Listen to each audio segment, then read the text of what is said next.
Amen, que Dieu soit loué.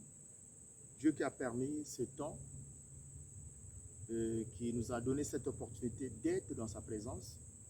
Je bénis l'Éternel. Je demande au Saint-Esprit de nous donner la force d'écouter et à moi aussi qui me donne la force de prêcher sa parole comme il se doit. Parce que sans le Saint-Esprit, nous ne pouvons rien faire. Nous prêchons par le Saint-Esprit. Nous accomplissons toutes choses par le Saint-Esprit. Je ne peux pas parler ici sans la présence du Saint-Esprit. C'est pour ça que je demanderai au Saint-Esprit de me remplir. À notre Dieu, Dieu Tout-Puissant, qu'il me remplisse de son esprit et afin que je prêche la parole, poussé par le Saint-Esprit et rempli par le Saint-Esprit. Parce que quand le Saint-Esprit parle, il se passe sur la terre des miracles, des signes et des prodiges. Amen. Je fais confiance au Saint-Esprit. Je ne connais rien, mais tout ce que je fais, je le fais par le Saint-Esprit. C'est lui qui est mon aide, c'est lui qui est mon guide, et c'est lui qui agit en moi. Donc, diront, c'est lui qui est une personne qui agit par moi. Je le répète. Il est la personne, le Saint-Esprit, qui agit en moi. Et je prêche par le Saint-Esprit au nom de Jésus-Christ. Hier, donc, on venait de suivre un message que Dieu nous a révélé. C'était sous la prière. Elle est une source des miracles. Plus que tu pries beaucoup, plus que tu vas accomplir des grands miracles sur la terre. Un homme qui prie beaucoup, cet homme est puissant, ou cette femme est puissante. Si je peux prendre une image pour faire une illustration en ce qui concerne l'homme, l'être humain. Si je dis que l'être humain est comme une maison, je vais expliquer cette image-là. Si je prends l'homme et je fais une illustration sous la forme d'une maison, ça veut dire quoi? Dans cette maison-là, il y a des appareils électroménagers, il y a des appareils qui demandent qu'il y ait la présence du courant. Pour que ces appareils-là fonctionnent, il doit avoir le courant. Et donc, dans cette maison-là, il y a des ampoules, il y a des appareils électroménagers. Mais pour que ces appareils-là fonctionnent, il doit avoir un bon courant. Mais dans l'homme, il n'y a pas des appareils électroménagers. Il n'y a pas des ampoules. Certainement, s'il y a des ampoules, mais ce sont des ampoules spirituelles, pas physiques. Mais j'ai pris seulement une image pour vous expliquer quelque chose. Mais dans l'homme, il y a l'esprit et l'âme. Ces deux éléments forment comme une batterie dans l'homme. Et cette batterie doit être chargée. Mais pour qu'elle soit chargée, tu dois beaucoup prier. Plus que tu pries, plus que l'âme est chargée, plus que tu pries, plus que l'esprit est chargé. Bien-aimé. Et quand l'âme est chargée de la puissance de Dieu, l'esprit est chargé de la puissance de Dieu par le moyen de la prière, en ce moment-là, tu vas recevoir des grandes révélations. Et l'esprit en toi va beaucoup travailler. Et le diable n'aura pas de place dans ton corps. Dis amen. Et tu arriveras à résoudre beaucoup de problèmes parce que ton âme est remplie de la puissance de Dieu. Ton esprit est rempli de la puissance de Dieu. Mais par le moyen de la prière. Et donc la prière a une importance capitale dans la vie d'un homme, d'une créature de Dieu sur la terre. La prière est très importante dans la vie d'un croyant. Un croyant, c'est celui-là qui a la foi en Jésus. Un croyant, c'est celui-là qui accepte que Jésus est son seul Seigneur et Sauveur. Un croyant, c'est celui-là qui admet qu'il a été créé par Dieu. Il admet dans sa conscience, dans son intelligence, que Dieu est son créateur. Et il croit, il sert ce Dieu-là. Un croyant ne s'arrête pas seulement sur les lèvres parce qu'il croit, mais il rentre dans la pratique de ce que son créateur lui demande de faire sur la terre. C'est cela qu'on appelle un croyant. Et le croyant est en communion avec son créateur, avec Jésus-Christ. Le croyant agit selon les principes et les lois de Jésus. Et donc, dans la prière de ce croyant, il va plus élever le nom de Jésus, élever sa puissance, élever sa domination, élever ses œuvres, élever son existence, parce que Jésus existe. On ne prie pas un Dieu qu'on ne voit pas. Nous prions le Dieu que nous voyons. Expérimentez avec moi, ou mettez les valeurs que le Saint-Esprit vous annonce au travers de moi, qui sont les valeurs de la prière. Mettez ça en action et vous allez vivre la puissance redoutable de Dieu. Alléluia. Que Dieu soit béni. Et donc la prière doit avoir une place de choix. Une place de choix dans ta vie à compter d'aujourd'hui. Il y a des choses que tu avais prises et que tu as placées, que c'est-à-dire ces choses pour toi. Ce sont des choses précieuses. Et tu as donné une place de choix à ces choses-là. Ou tu les as placées à une place de choix. Mais Dieu vient alors aujourd'hui sonner au travers de l'homme de Dieu que je suis. Que tu dois prendre la prière et la mettre à une place de choix. Et tu verras la puissance de Dieu se manifester dans ta vie. Le Saint-Esprit était devenu attristé à cause de ce que tu avais écarté la prière. Tu crois maintenant à ta connaissance seulement et tu avances comme un aveugle. Mais la prière t'ouvre les yeux de la foi. La prière t'ouvre même les yeux physiques. La prière t'ouvre toutes choses. Il te donne le discernement. La prière te donne le discernement sur toutes choses. Parce que l'esprit qui agit au travers de la prière, c'est le Saint-Esprit qui connaît tout, qui voit tout. Et un homme qui prie beaucoup est un homme qui voit. Et une femme qui prie beaucoup, le Seigneur lui donne la lucidité de bien discerner les choses, de bien les distinguer. Alléluia. La prière amène à l'existence de choses qui n'existent pas. Sans la prière, il n'y aura aucune existence de choses qui n'existent pas dans ta vie. Tu vas rester la même personne, tu vas rester avec les mêmes choses. Exploite la puissance de la prière. Tu verras les choses qui étaient comme des révélations qui ne s'accomplissaient pas dans ta vie vont s'accomplir. Ces choses viendront à l'existence. Et ça ne sera pas une histoire, mais ça deviendra une réalité. Comme on dit, ce qui a été comme un rêve devient une concrétisation. Ce qui a été un rêve devient une réalité. Ce qui a été un rêve, tu commences à toucher cela. Dis Amen avec moi.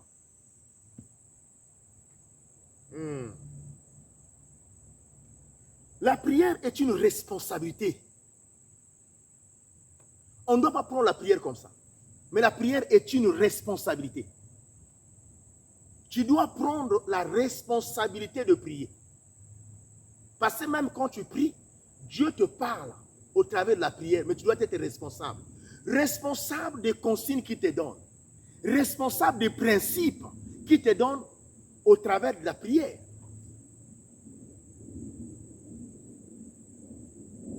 La première responsabilité que Dieu te donne pour accomplir une bonne prière, tu dois avoir l'esprit de vérité. Dis amen avec moi. Pour bien prier, tu dois avoir un esprit de vérité.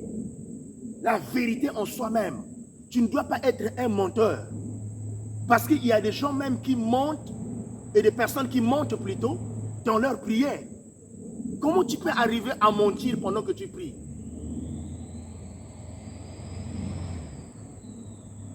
Quand tu es au milieu des gens, tu es tenté de prier, mais tu mens.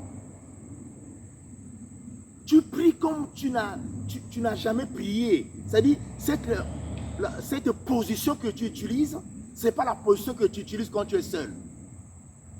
Mais la position doit être unique.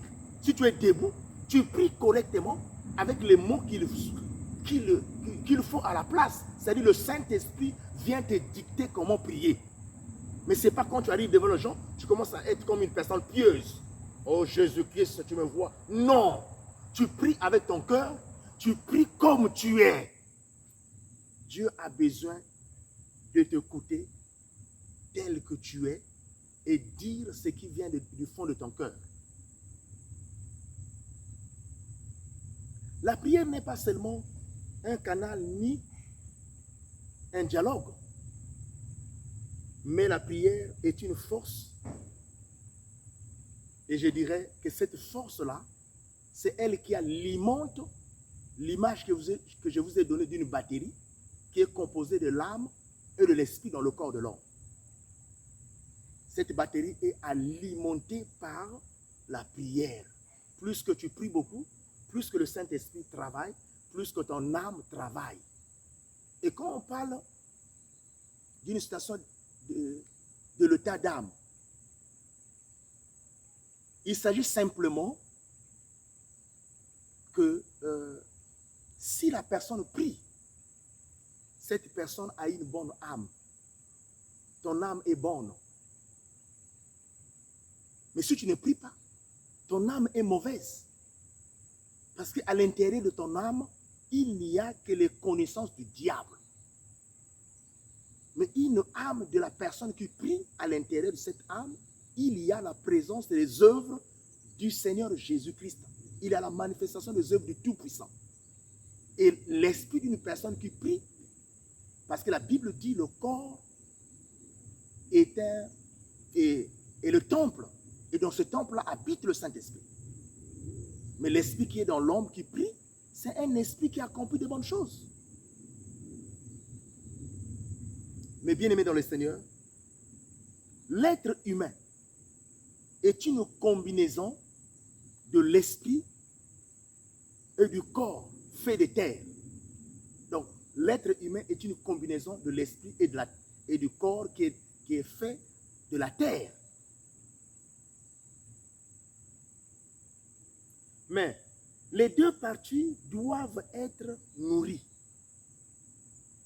Nous connaissons tous que le corps, on le nourrit avec les nourritures que les hommes sèment, plantent et parfois transforment à l'aide de mains ou de la technologie, c'est-à-dire avec des machines. On transforme ce que nous mangeons. C'est pour nourrir le corps qui est fait de terre. Mais l'esprit, on ne le nourrit pas avec la nourriture là. L'esprit se nourrit de la prière. Et tu dois aussi nourrir ton âme avec la prière. L'âme aussi se nourrit de la prière. Mais le corps,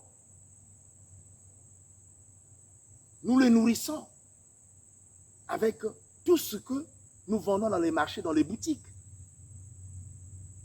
C'est pour cela qu'on dit, ce n'est pas ce que nous mangeons qui souille l'homme. C'est-à-dire, ce n'est pas ce qui rentre par la bouche qui souille l'homme, mais c'est ce qui sort de la bouche.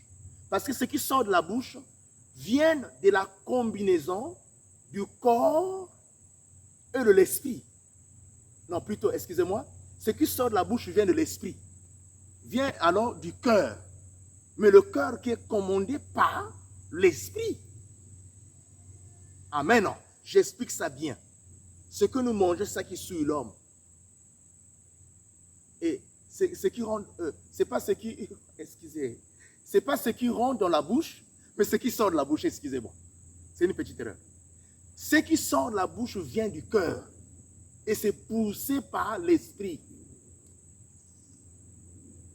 Est-ce que vous me comprenez bien le Seigneur?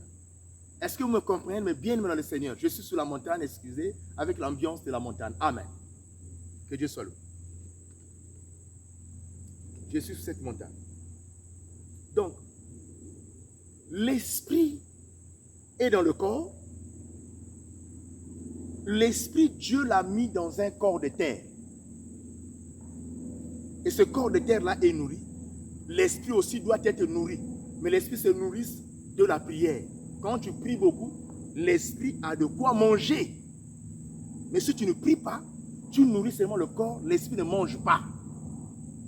C'est ce que je dirais que tu seras comme une personne musclée, qui a des muscles bombés, mais sur le plan spirituel, comme l'esprit ne mange pas, tu seras une personne maigre.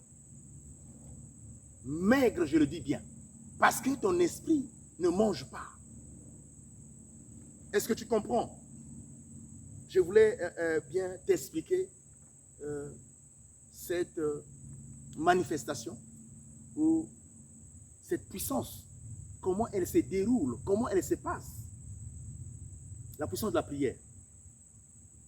Donc, plus que tu pries, plus que l'âme est chargée, plus que l'esprit aussi est chargé, et alors tu peux accomplir des grandes œuvres. Mais au préalable, tu dois te sanctifier. Sans la sanctification, personne ne peut accomplir une grande puissance par sa prière. La sanctification est d'abord la première chose qu'il faut faire pour un croyant, pour un homme de prière ou une femme de prière. Une sanctification que tu fais avec ton cœur. Quand tu es seul, tu dis tout ce que tu as fait. Et Dieu te sanctifie par son sang. Le sang de Jésus te sanctifie. Tu as besoin de la prière, ma soeur. Tu as besoin de la prière, mon frère. Mais commence par la sanctification. Fais-le avec moi maintenant là. Maintenant que tu vas écouter le message, commence à te sanctifier. La sanctification consiste à se débarrasser de toutes ces choses qui ne glorifient pas le nom de Dieu. On ne peut pas dire qu'on est sanctifié, qu'on a encore une copine à côté. On ne peut pas dire qu'on est sanctifié, qu'on a encore quelque chose que Dieu n'aime pas. On ne peut pas dire qu'on est sanctifié si on a encore quelque chose qu'on a habitué d'attacher sous le corps, ou on a un langage qui ne cadre pas avec le langage de Dieu. On ne peut pas dire qu'on est sanctifié. La sanctification, c'est alors se débarrasser de tout ce que Dieu n'aime pas. Amen. En ce moment-là, tu deviens sanctifié. Tu as maintenant une bonne relation avec Dieu. Mais tant que tu as encore des sémences, des choses qui sont en toi que tu n'abandonnes pas, il y a des péchés chéris qui sont avec toi, il y a des éléments chéris, des idoles, des choses qui sont avec toi, que tu mélanges avec Dieu. Il y a le syncrétisme, c'est-à-dire des choses que tu mélanges. Tu as d'autres croyances en toi. En ce moment-là, tu n'es pas une personne sanctifiée. Je le dis au nom de Jésus-Christ. Amen. Tous, nous nous sanctifions, mais par la force du Saint-Esprit, on se sanctifie. Et même moi qui vous prêche, cette parole aussi me demande de se sanctifier. Je ne dois pas être un micro, mais je dois être quelqu'un qui doit vivre la parole que je prêche au nom de Jésus. Dis Amen avec moi. Sur cette terre, l'homme est confronté à plusieurs problèmes. Il y a beaucoup de situations que l'homme doit régler. Mais pour que tu puisses avoir un résultat positif, tu dois prier. Nous avons cette force qu'on va utiliser cette semaine. Présentons tous nos problèmes à Dieu et prions. Nous allons voir comment Dieu va résoudre ces problèmes-là avec une rapidité. Par la prière que nous allons élever devant son trône. La bonne prière faite avec une bonne détermination réjouit le cœur de Dieu. Et elle amène à l'existence de choses qui n'existent pas. Et elle ouvre les écluses des cieux. Dis Amen avec moi.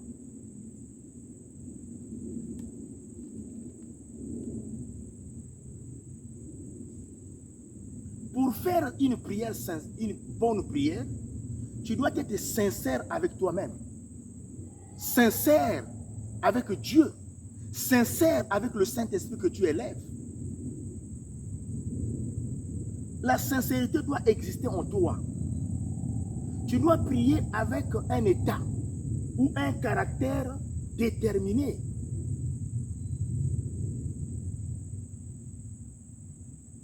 Non, excusez-moi. Tu dois prier avec un état.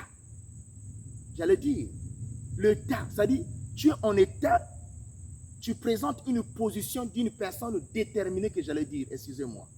Tu présentes, c'est-à-dire, quand tu pries, tu dois avoir une position déterminée. Mais tout en toi, il doit exister une sincérité. Une sincérité avec soi-même, sincérité envers le Saint-Esprit, sincérité envers Dieu. Quand tu n'es pas sincère, tu n'auras rien et tu ne vas accomplir absolument rien. Sur ce point-là, Dieu n'a pas de parti pris. Dieu n'a pas de parti pris. On va lire un verset biblique. Disons 2 versets bibliques qu'on va lire ici. Le premier, c'est Jérémie 12. Jérémie 29, le verset 12. Je vais lire au nom de Jésus. Vous m'invoquerez et vous partirez. Vous m'invoquerez et vous partirez. Vous prierez et je vous exaucerai. Je répète. Vous m'invoquerez et vous partirez. Vous me prierez et je vous exaucerai. Ça veut dire quoi? Vous allez m'invoquer et vous allez partir. Et vous allez me prier et je vais vous exaucer. Vous m'invoquerez et vous partirez. Vous me prierez et je vous exaucerai. Le mot que je tiens là, vous me prierez et je vous exaucerai. Ça veut dire quand tu pries Dieu, il t'exauce. Dis Amen.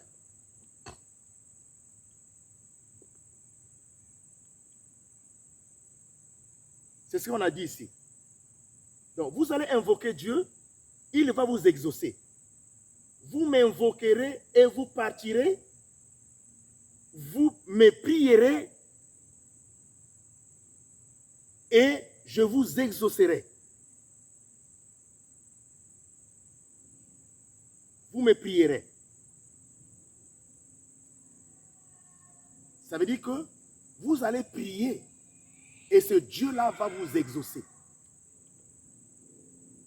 Et ici, je veux seulement vous dire que toutefois que vous allez prier, n'importe quel lieu où vous allez vous trouver, la Bible dit, vous me prierez et je vous exaucerai. C'est Dieu qui dit, vous allez me prier. Vous me prierez et je vous exaucerai. Je répète ça pour que tu comprennes que Dieu a dit ceci. Tu vas me prier et je vais t'exaucer. Ce n'est pas moi qui ai dit ça. Ce n'est pas l'homme de Dieu qui le dit. Vous me prierez et je vous exaucerai. Je vous exaucerai. Il va nous exaucer, toi et moi. Il va t'exaucer, toi et ta famille. Il doit t'exaucer, toi et toutes les personnes qui sont autour de toi. Mais vous devrez l'invoquer. Vous devrez le prier. Quand on ne prie pas, il n'y a pas quelque chose qui se fait.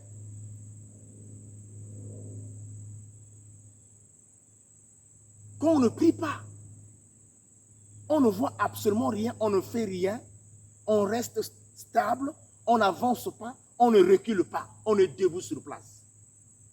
Mais quand tu pries, il y a de l'exaucement de Dieu, il y a des apparitions de choses que tu n'avais pas. Il dit, je vais t'exaucer. Ce n'est pas l'homme qui le dit. Ça veut dire que chaque fois que tu pries, aie la confiance en Dieu que Dieu va m'exaucer. Chaque fois que tu pries, tu dois avoir la foi que Dieu va m'exaucer dans tout ce que je demanderai devant son trône par le moyen de la prière. On va lire le deuxième verset. Le psaume 45, le verset 18.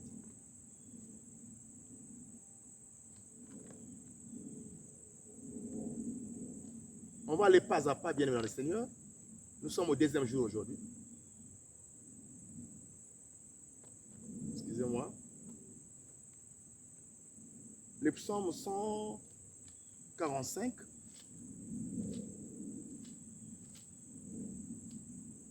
On va lire au nom de Jésus-Christ. Le psaume 145, le verset 18. Je vais lire au nom de Jésus-Christ. L'Éternel est près de tous ceux qui l'invoquent. Alléluia, alléluia.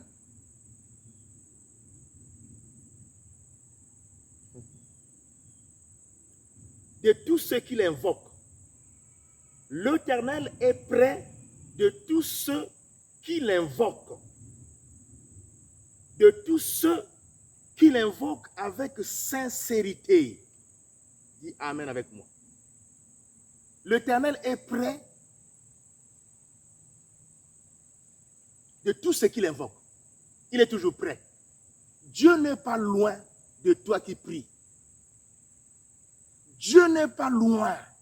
Tu as commencé à prier depuis longtemps, rien ne se produit dans ta vie. Certainement, tu es arrivé même à accuser les hommes de Dieu.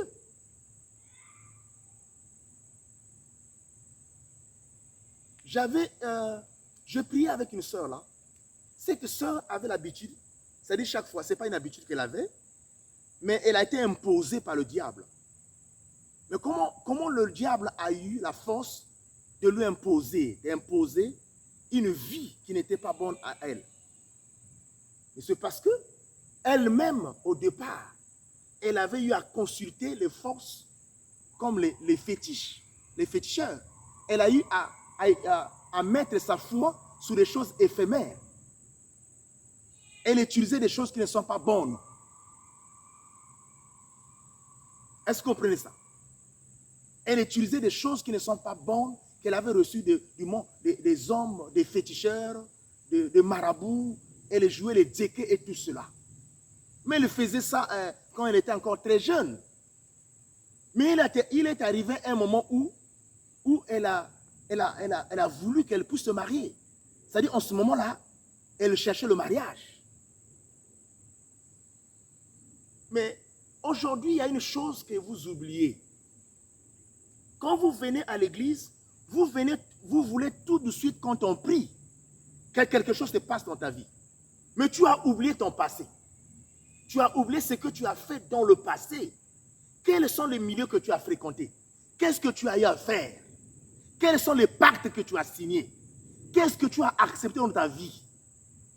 En quel Dieu, toi, tu avais cru dans le passé? Mais on veut aussitôt recevoir quelque chose de la part de Dieu. Mais on doit être sincère avec soi-même. C'est pour cela que Dieu dit ici, dans le psaume 45, le verset 18, qu'il est près de tous ceux qui l'invoquent. Est-ce que vous comprenez ça? Dieu est près de tous ceux qui l'invoquent. Tous ceux qui l'invoquent, il est prêt. Mais on dit ceci, il est près de tous ceux qui l'invoquent avec sincérité. C'est là où est le problème.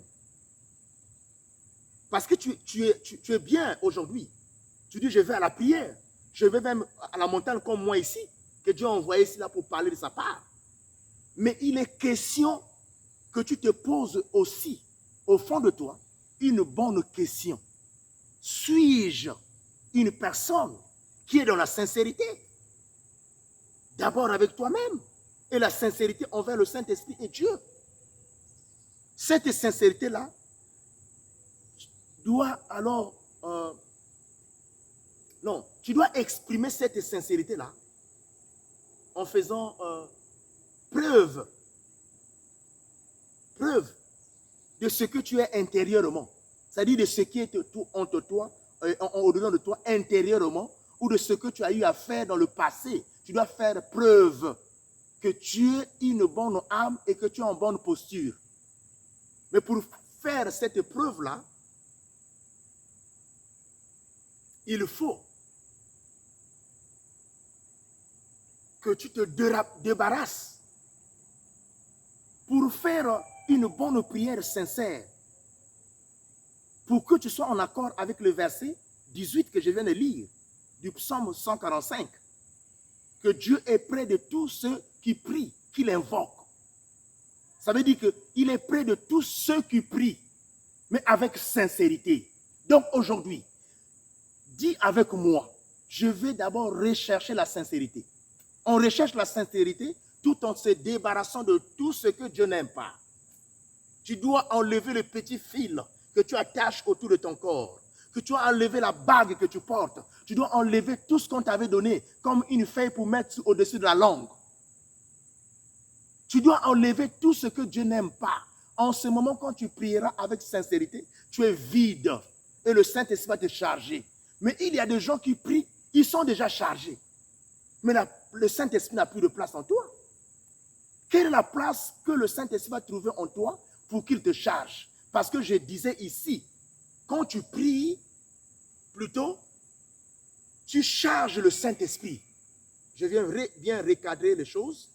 Tu pries beaucoup, ton esprit est chargé et l'esprit travaille. Mais déjà, tu es une personne chargée.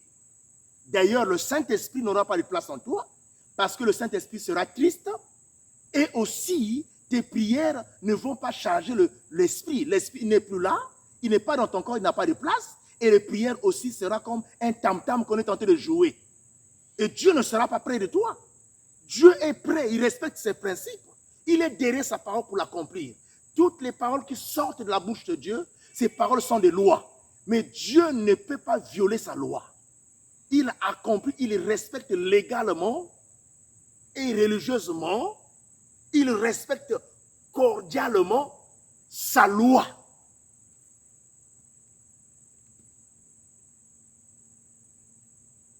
Sa loi. Mais pour qu'il respecte cette loi-là en toi, il te demande d'être sincère. Pour que Dieu t'exauce, il demande que tu fasses une prière avec sincérité, ma soeur, mon frère. Il n'est pas question d'accuser les hommes de Dieu. Les hommes de Dieu prient tous les jours. On prie pour vous, rien ne marche. Rien ne marche. On accuse les hommes de Dieu. Cet homme n'est pas puissant. Cette femme n'est pas puissante. Alors qu'en toi, il y a des choses que tu dois enlever.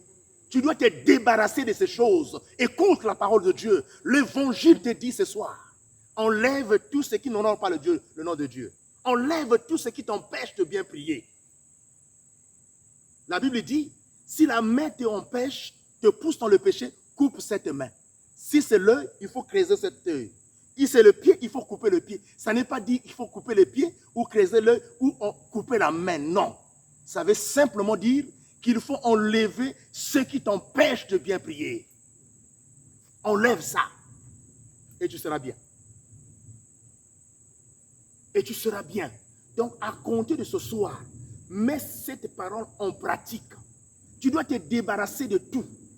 Il y a beaucoup de personnes qui sont chargées sur le plan pensée. Une personne aussi qui a des pensées négatives ne peut pas bien prier. Tes pensées doivent être positives. Tu dois être en bonne posture quand tu pries. Et tes prières vont amener à l'existence de choses qui n'existent pas. Tu seras un homme puissant. Il n'est pas question d'aller chercher la force ailleurs. La force se trouve dans Dieu. Et pour prendre cette force-là, il nous a dit, priez. Je suis prêt, proche de ceux qui prient. Il est toujours prêt de celui qui prie, de celui qui l'invoque, mais qui prie avec sincérité. Psaume 145, le verset 18. Donc si hier tu n'avais pas de solution, certainement tu priais, tu n'avais pas de sincérité. Même sur soi-même, tu te trompes. Vous savez, quand tu as eu à faire quelque chose, tu pries. Même nous là, quand tu viens prêcher sur un sujet sur lequel tu es tombé, tu te retrouves. Amen. Tu te retrouves. Je dis, mais le sujet là que je prêche, c'est moi-même. Tu te retrouves dans un sujet que tu prêches si tu es passé par là. C'est là où on dit que tu ne peux pas tromper ça. Tu ne peux pas tromper ta conscience. Ta conscience pèse devant une parole que tu proclames, une parole qui révèle sur la chose sur laquelle tu es tombé. Tu te retrouves. Et moi, souvent, quand je prêche, si c'est quelque chose que j'avais fait dans le passé, j'arrive là. Je n'ai pas honte de le confesser. Le Saint-Esprit dit, parle. Et quand je prends le courage de proclamer ce que le Saint-Esprit dit au travers de moi, ça veut dire que j'ai vaincu cet esprit-là. Dis alléluia. Je l'ai vaincu. Et il ne peut plus revenir en moi. Ce n'est pas par ma force, mais par la force de Dieu et par le Saint-Esprit. Dis amen avec moi. Donc rentre maintenant dans l'exercice de la prière, dans la prière totale que Dieu te demande. Dieu est près de toi, il est proche de toi ce soir. Si tu m'écoutes, ma soeur, je ne sais pas à quelle heure tu vas suivre cette vidéo, mais je veux que tu rentres dans la prière. Je disais cette soeur-là, je reviens sur ce que je disais, la soeur-là qui avait cherché sa vie ça et là, elle est rentrée dans les loges partout dans les auprès des féticheurs, mais elle est arrivée à un moment où elle s'est mariée. Quand elle s'est mariée, chaque homme qu'elle se mettait avec, cet homme-là mourait. Donc, il y a eu au moins 3 à 4 hommes qui sont morts. Et après, on commençait à dire, elle est sorcière. Mais en réalité, en ce que moi je connais, Dieu m'avait demandé, j'avais prié pour elle, elle n'était pas sorcière. Non. Elle n'était pas sorcière. Parce qu'une sorcière comme quoi? Elle était tentée de manger les gens. Amen. Elle était tentée de tuer les gens d'une manière mystique. Non. Ce qui faisait que les hommes là puissent mourir, il y avait des choses en elle. Des choses qu'elle avait reçues, d'autres choses étaient dans la maison. Et je lui ai demandé, qu'est-ce que tu as fait dans le passé? Parce que les gens aujourd'hui n'aiment pas se confesser. Ils pensent que le pasteur va leur dire ça de gauche à droite. La confession est vraiment demandée par le Saint-Esprit, demandée par Dieu. Une bonne confession, sincère. On se confesse pas pour aller s'exposer. Et aussi, nous les hommes de Dieu, quand une personne vient se confesser, ça ne doit pas être un instrument de raillerie, ni de causerie, ni des exemples que tu dois prendre dans une prédication. Non. Mais les choses sensibles doivent être gardées. Alors, en ce moment-là, elle s'est confessée, on avait prié le Seigneur. Et après quoi, puisque la réputation, elle était devenue réputée partout, on parlait de cette femme-là, qu'elle a l'habitude c'est-à-dire, chaque fois qu'elle est épousée, le mari meurt. Mais cette fois-ci-là, il y a un monsieur qui avait quitté l'Europe, qui est venu, qui l'a trouvée belle, parce qu'elle était devenue fatiguée. Alors, le monsieur lui a épousé. Et ils sont partis. Et cette femme-là a vécu une vie heureuse. Et ce monsieur était heureux avec cette femme-là. Elle a eu des enfants. Elle est en bonne santé. Au nom de Jésus. Parce qu'elle a eu d'abord à débarrasser ces choses. Donc, la bonne prière aussi commence par la bonne confession. Tu ne fais pas une confession, tu passes directement à la prière. Tu ne fais pas une confession, tu passes directement dans le parler en langue. Tu ne fais pas une confession, tu veux que les choses arrivent à l'existence. Viens de l'existence. Viens à l'existence des choses qui n'existent pas. Comment? Commencez par la lamentation et par la confession. Confessez vos péchés devant Dieu et vous allez voir ce que Dieu va faire. Donc ce soir, commence une confession totale, réelle, ne cache rien. Même si quelque chose te fait mal, ça pèse dans ta conscience, mais tu dois l'enlever. Tu dois dire, je dois être libre aujourd'hui afin que la puissance de la prière se manifeste en moi, afin que le Dieu Tout-Puissant me délivre. Tous les secrets du diable, enlève ça. Hier, on avait lu un verset, on avait dit, Dieu, dans ses propos, selon la révélation d'hier, prie dans le secret. C'est-à-dire, quand il s'agit de prier, rentre dans ta maison. Je vais chercher le verset là.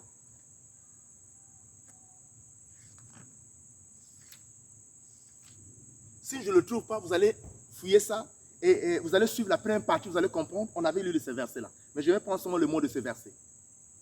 Le verset dit ceci. Quand il s'agit de prier, rentre dans la chambre, ferme les fenêtres, les portes, prie dans le secret, et le Dieu qui est dans le secret te reprendra dans le secret. Mais aussi, je te dirais, quand tu veux faire une confession légale et totale, rentre dans le secret et prends ces secrets-là que tu avais cachés, qui sont comme des idoles pour toi. C'est une idolâtrie. Ce sont des secrets que tu caches. Mais dans ton secret à toi, il doit exister le Dieu qui agit dans le secret. Le Saint-Esprit doit être l'intendant ou le garant ou le guide dans ton secret. Il y a un mauvais esprit dans tes secrets là-bas.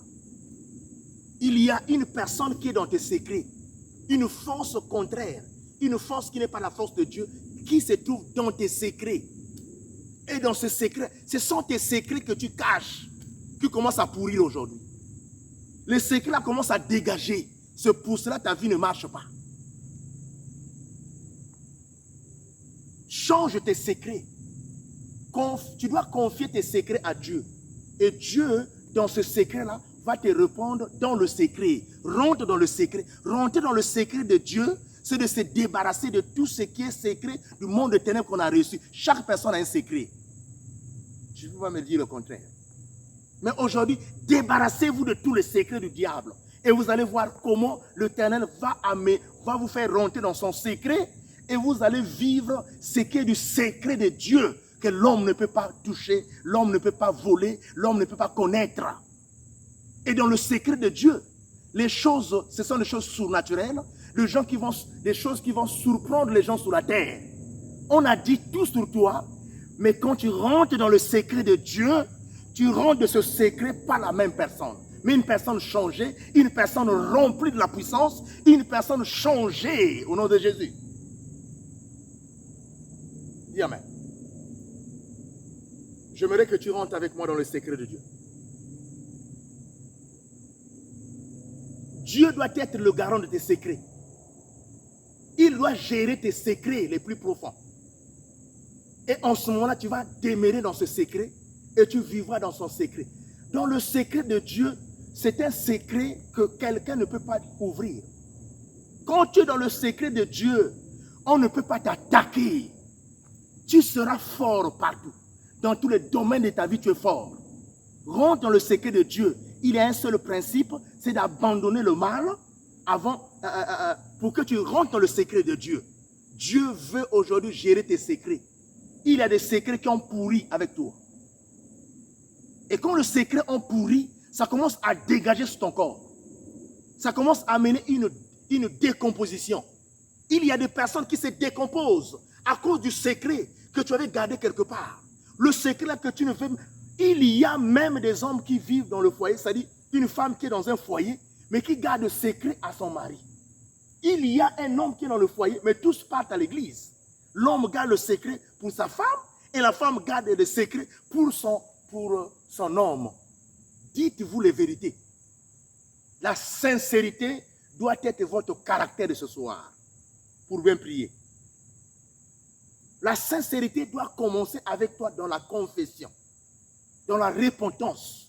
Et par la suite, quand tu vas prier, la puissance de Dieu va se manifester. Il y a une puissance qui est dans la parole que vous ne connaissez pas. Il y a une puissance redoutable dans la parole. Cette parole est véhiculée. Quand vous la proclamez, elle est véhiculée avec une puissance. Cette parole est capable de te faire traverser un mur. Cette parole est capable de te faire traverser la mer Rouge. Cette parole est capable de te faire traverser les fléaux, les vents. Tu seras debout. Parce qu'en toi, il y a une puissance. Parce que tu as prié. Parce que tu as proclamé une parole. Que Dieu te bénisse ce soir. Sois béni là où tu es. Écoute cette révélation et mets-la en pratique. Je vais prier. Dieu Tout-Puissant, Créateur de cieux et de la terre, touche tout un chacun avec ta main. Quel que soit le lieu où il se trouve, qu'il soit saisi par le Saint-Esprit. Que le Saint-Esprit te touche là où tu es. Qu'il mette cette parole en toi. Et que cette parole soit au devant de toi comme un miroir. Tu vas te mirer avec cette parole et tu vas la comprendre et la mettre en pratique. Afin que le Dieu Tout-Puissant rentre en toi par le moyen de la prière. Qu'il soit avec toi, qu'il forme un seul corps avec toi. À compter d'aujourd'hui, quand tu vas prier, tu ne seras plus la même personne, mais une personne qui est venue du royaume puissante, remplie de grâce de Dieu. J'aimerais que tu puisses conquérir, tu puisses reconquérir, tu puisses aujourd'hui recevoir ce que tu n'avais pas reçu demain. Et là où tu avais échoué, je veux que tu réussisses. L'année passée, certainement, tu as prié, même hier, il n'y avait pas le résultat. Mais après cet enseignement, après cette prière, après cette pratique de cette révélation que tu écoutes, quand tu rentres en prière, il y aura des effets, il y aura la puissance, il y aura la manifestation du Saint-Esprit.